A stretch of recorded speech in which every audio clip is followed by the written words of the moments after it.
In section 1.3, we're learning about the role of scale factor in determining side lengths of scale copies.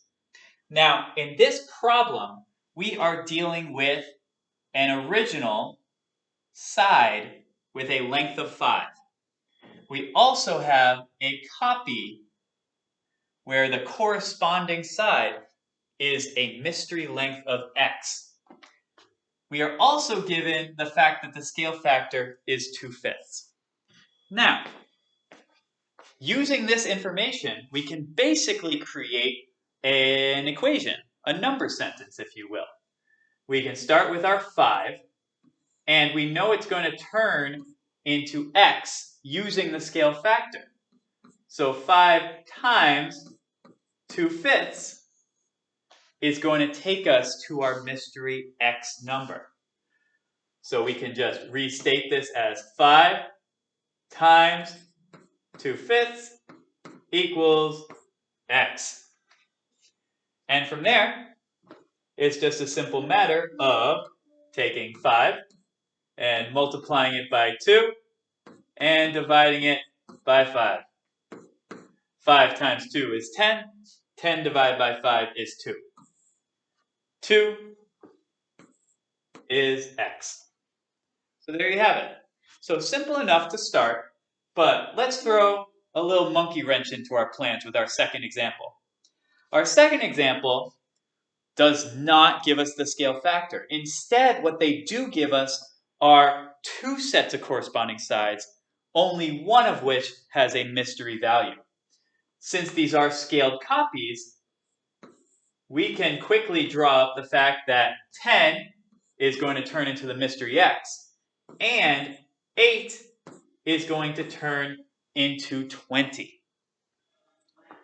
As such, thanks to the 8 turning into 20, we can figure out what our scale factor is.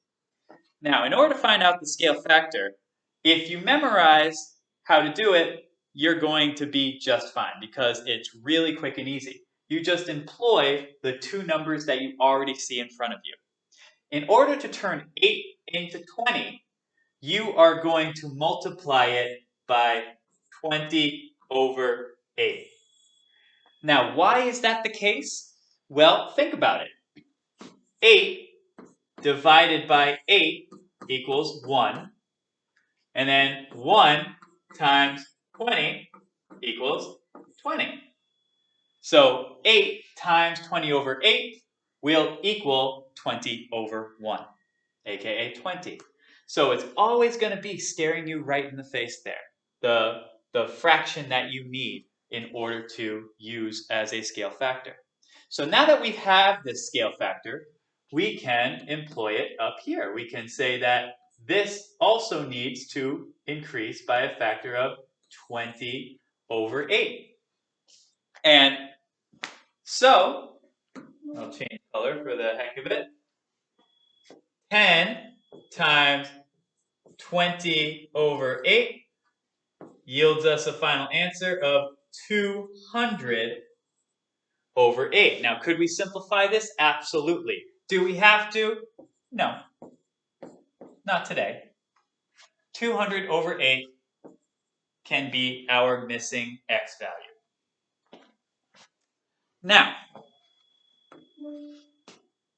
the hardest scenario that you're going to face in your problem sets is this one. Now, it looks on the surface to be just as simple as the first one we did, but there's one significant problem.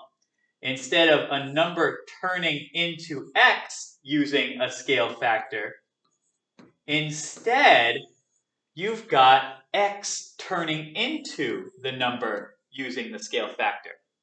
As such, we don't actually have the scale factor in this case. What we have is the scale factor going in the wrong direction. Fortunately, there's a quick and easy fix for this problem. If you are multiplying by 2.5 in order to reach 12.8, then to go the other way around, all you have to do is flip the operation. So what's the opposite of multiplication? It's division. So to go in the opposite direction, all you do is change that multiplication to division, and you have yourself your new scale factor going in the opposite direction. And this works for every single scale factor.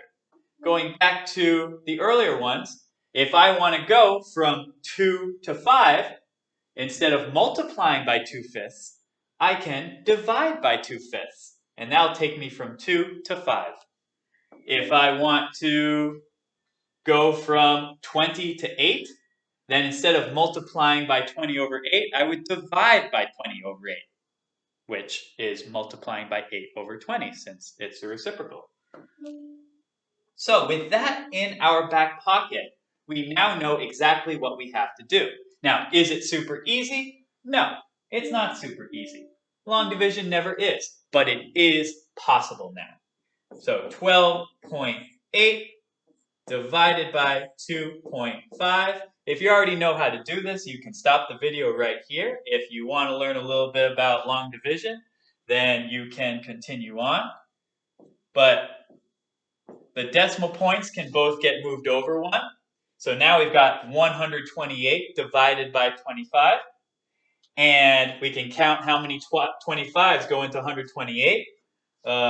1, 25, 50, 75, 100, 125. All right, so minus 125. That'll give us 3 remaining. Then if I take it to a 30, put my decimal point in, then, well, I can only get 125 out of that. So minus 25, that leaves me 5 remaining. I'll turn that into a 50, and then, well, I get 2. And then I don't have any remainder anymore. So I am done. So my final answer, once I get my tallies all together, this is 5.12. So my x value equals 5.12.